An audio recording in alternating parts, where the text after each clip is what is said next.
చేసిన మీల్ మేకర్లో మాత్రం 48 నుంచి 54 గ్రాముల మధ్యలో ప్రోటీన్ ఉంటుందండి.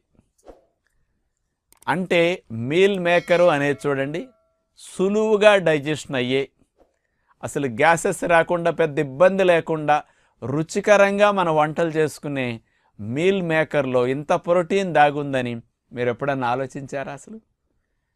అంటే మనం దాన్ని తయారు చేసే తీరును బట్టి కొద్దిగా ప్రోటీన్ అప్ అండ్ డౌన్ అవుతూ ఉంటుందన్నమాట. అంచేత ముఖ్యంగా 48 to 50 to 54% ప్రోటీన్ ఉంటుంది అంటే ఎంత మంచి లాభమో చూడండి. అంచేత పిల్లలకి బాగా ఆటలాడుకుంటూ ఉంటారు, కండ పుష్టికి, body building, gym, weight lifting ఇట్లాంటివి చేసేవారు, కానీ పొలమెళ్ళి హార్డ్ వర్క్ చేసుకునేవారు తక్కువలో ఎక్కువ ప్రోటీన్ రావాలంటే మీరేదో కోడి మాంసం మేక